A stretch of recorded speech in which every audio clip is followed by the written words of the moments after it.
NM GNM 2022-এর second শিফটের ম্যাথের question. ফার্স্টে প্রথম থেকে শেষ পর্যন্ত দেখবে। আশা করি আমাদের 2025-এ যে এনএম জিএনএম এক্সাম হবে সেখানে অনেক উপকার হবে। দেখো প্রথম কোশ্চেন কি আছে, একটি চৌবাচ্চায় দুটি নল দিয়ে জল ভরা যায়, শুধু প্রথম নলটি ব্যবহার করলে চৌবাচ্চাটি ভরতে 10 মিনিট লাগে, শুধু দ্বিতীয় নলটি ব্যবহার করলে 15 মিনিট লাগে। প্রথমে শুধু দ্বিতীয় নলটি ব্যবহার করে চৌবাচ্চাটি অর্ধেক ভর্তি করা হলো, তারপর প্রথম নলটিও খুলে দেওয়া হলো, চৌবাচ্চাটি ভরতে মোট কত সময় লাগলো? তো প্রথমে শুধু দ্বিতীয় নলটা দিয়ে অর্ধেক ভর্তি করে, তাহলে অর্ধেক ভরতে কত সময় লেগেছিল? সম্পূর্ণ ভরতে 15 মিনিট লাগে, অর্ধেক ভরতে 7.5 মিনিট সময় লেগেছিল। তারপর দুটি নল দিয়ে ভরে, তাহলে দুটি নলের আমরা এফিসিয়েন্সি বের করব এবং দুটি নল দিয়ে ভরলে কত মিনিট সময় লাগে সেটা বের করব। দেখো শর্টকাট কিভাবে করবে। প্রথম নল 10 মিনিটে ভর্তি করে এবং দ্বিতীয় নল 15 মিনিটে ভর্তি করে। আমরা এই এর লসাগু বের করব। 15 এবং 10-এর লসাগু হবে 30। তাহলে 10 মিনিটে ভর্তি করে, এটা হলো 30 অংশ। এটা হলো মোট ক্যাপাসিটি, ঠিক আছে? মানে ট্যাঙ্কটিতে 30 অংশ জল ধরে। তাহলে 10 মিনিটে 30 অংশ ভর্তি করে, 1 মিনিটে ভর্তি করে 3 অংশ। এটা প্রথম নলের এফিসিয়েন্সি বের করলাম। আমি দ্বিতীয় নল 1 মিনিটে ভর্তি করে 2 অংশ, অর্থাৎ 15 মিনিটে ভর্তি করে 30 অংশ, এবং প্রথম নল 10 মিনিটে ভর্তি করে 30 অংশ, 1 মিনিটে ভর্তি করে 3 অংশ। তাহলে টোটাল কত টাইম লাগবে? মোট ক্যাপাসিটিকে বা টোটাল ক্যাপাসিটিকে তাদের দক্ষতা দিয়ে ভাগ করব, 3 এবং 2 5, অর্থাৎ কত মিনিট সময় লাগবে? 6 মিনিটে পুরোটা ভর্তি করবে। কিন্তু এখানে অর্ধেক ভর্তি করে, তারপর প্রথম নলটি খুলে দেওয়া হলো, অর্ধেক ভর্তি করার পর বাকি অর্ধেক ভর্তি করতে 3 মিনিট সময় লাগবে। 6 মিনিটে পুরোটা ভর্তি করতে পারে, অর্ধেক ভর্তি করতে টাইম লাগবে 3 মিনিট, এবং দ্বিতীয় নল দিয়ে 7.5 মিনিট অর্ধেক ভর্তি করেছে, তাহলে টোটাল টাইম লাগবে 7 × 10 10.5 মিনিট। অপশন সি সঠিক উত্তর। পরবর্তী কোশ্চেন, একটি বৃত্তাকার মাঠের ব্যাস 35 মিটার হলে 110 সেমি পার সেকেন্ড বেগে ওই মাঠের চারদিকে এক পাক দৌড়ে আসতে কত সময় লাগবে? তাহলে ব্যাস 35 আছে, আমরা ব্যাসার্ধ বের করব, আর এর মান হবে 35/2। এটা গতিবেগ দেওয়া আছে, মাঠের চারদিকে এক পাক দৌড়ে আসতে, তাহলে মাঠের কি বের করব? আমরা পরিধি বের করব। তাহলে বৃত্তাকারের মাঠের পরিধি কি হবে? বৃত্তের পরিধির ফর্মুলা জানি 2πr।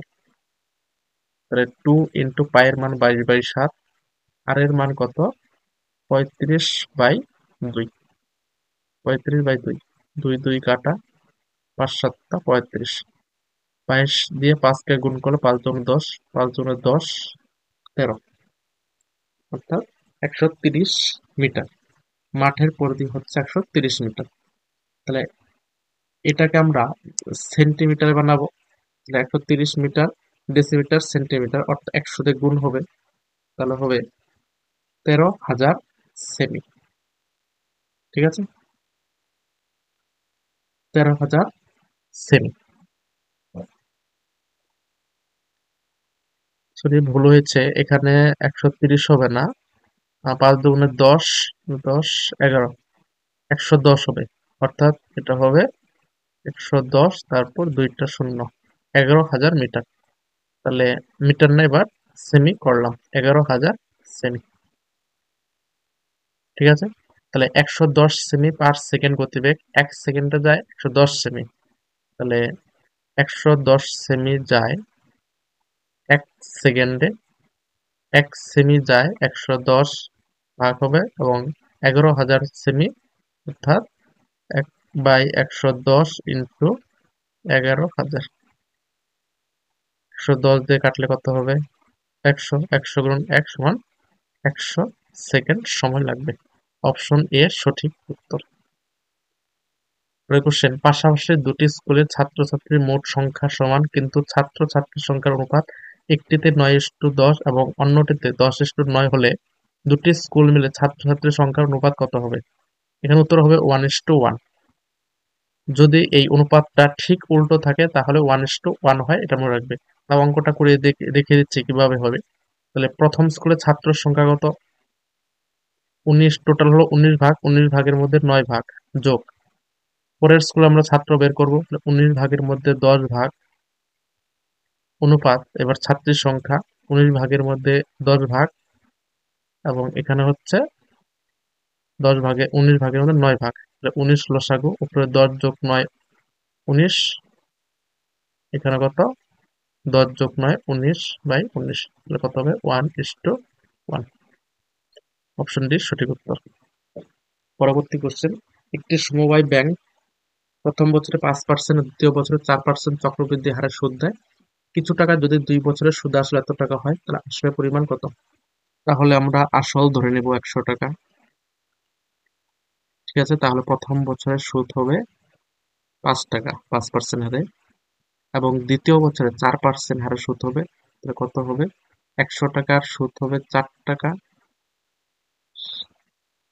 আসল হলো 100 টাকা এবং সুদ হবে 4 টাকা, এবং প্রথম বছরের যে সুদ হয়েছিল 5 টাকা, এই সুদেরও সুদ দেয়, সেটাই হচ্ছে চক্রবৃদ্ধি সুদ।